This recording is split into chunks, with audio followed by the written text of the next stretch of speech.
Students, so let's continue with grade 5 lesson number 4, multiplying a fraction by a fraction. So we have already known before how to multiply a whole number by a fraction. Today we will learn how to multiply a fraction by a fraction, but we have a lot of definitions. We have to make sure that we memorize it very well. Now, if we get started with the lesson, you have to know a lot of remarks. The first one is any even number is divisible by 2.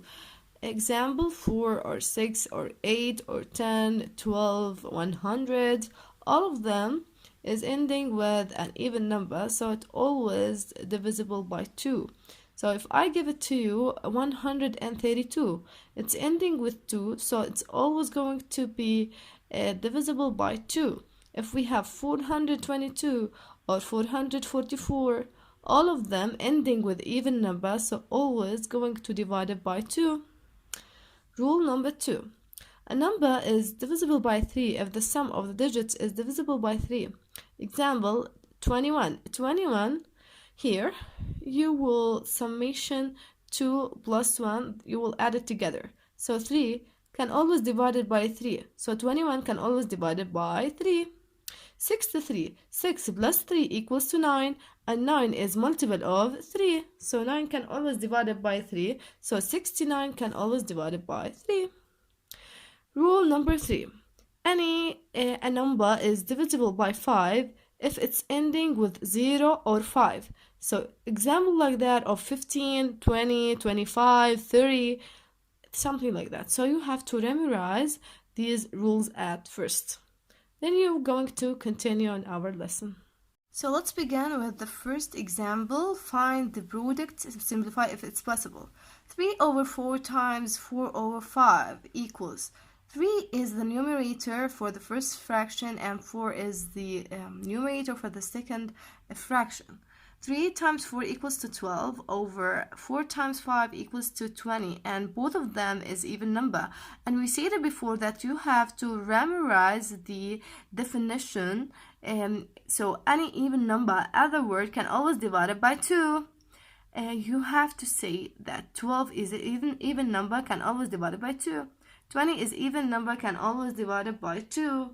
12 over 2 equals to 6. 20 over 2 equals to 10. So 6 over 10.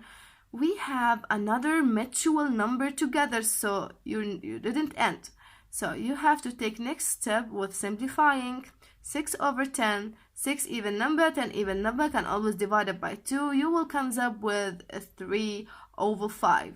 Again, you have to put in your mind that you're not going to end after you check the numerator and denominator if it has something in common or something mutual. Number 2, 5 over 6 times 2 over 3. 5 is the numerator for the first one and 2 is the numerator for the second one. 5 times 2 equals to 10 over 6 times 3 equals to 18. So 10 ends with 0 and 18 ends with 8. As you can see, 10 can always divide it by 2 and 10 can divide it by 5. But if you see 18, it doesn't end with 0, it doesn't end with 5, so cannot divide it by 5. So you will go with 2. 10 over 2 and 18 over 2. 10 over 2 equals to 5, 18 over 2 equals to 9. The third one is 7 over 10 times a half. The numerator is 7 and the numerator is 1. 7 times 1 equals to 7 and 10 times 2 equals to 20. So when you saw that question, that kind of questions, you have to numerate and multiply it together, then you have to put the result. After that, you will multiply the denominator together, then put the result. Then you have to simplify as possible as you can. Maybe I have simplified 2 times, 3 times, depends on what you have of questions. The next one, the next example. Jack bought 3 over 5 of pizza to school. He ate a half at lunch. How much pizza did Jack eat? Okay, so 3 over 5 of pizza at school. 3 over 5 times how much? Times a half. So at the school 3 over 5 and at his home at the lunch a half. So you will multiply together. 3 times 1 equals to 3.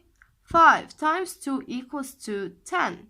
So you have to ask yourself a question. That 3 over 10, it has something in common, or it has something mutual? No. So 3 can divide it by 3, but 10 cannot divide it by 3.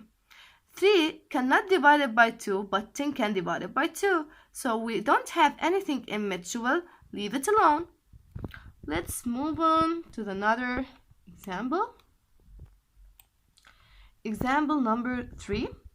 Emma says that the product of 4 over 8 times 2 over 6 is the same as 2 over 6 times 4 over 8. Do you agree with Emma or not? Before you have to know the solution, you have to make the result. 4 times 8 here, 4 times 2, equals to 8 over 8 times 6 equals to 48. So 8 over 48, it has something in common. So you have to simplify it. But before that, I have to know the result. 2 times 4 equals here. 2 times 4 equals to 8, and 6 times 8 equals to 48. So each one of them, you will get, when you multiply it together, you will get the same answer. So it doesn't matter what is the place of your fraction.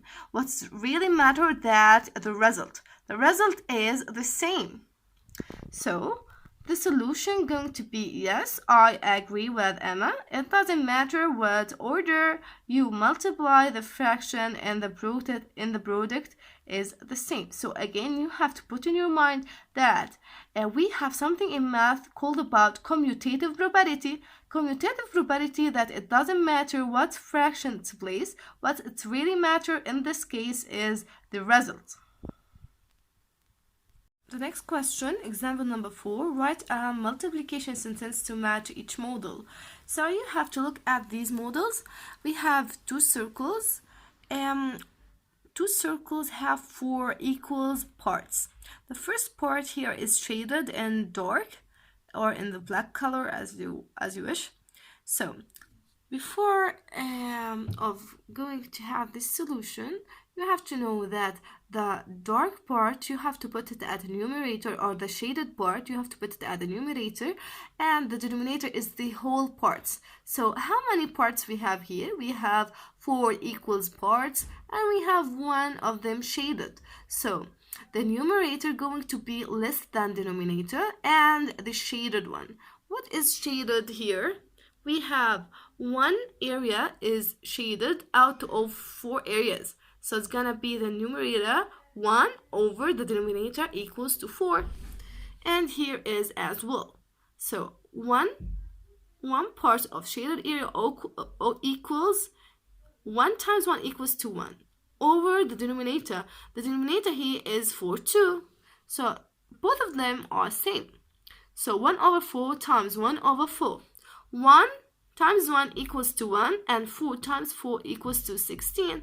So after we finish this solid figure, if you have any question, tell me later and I'll see you again.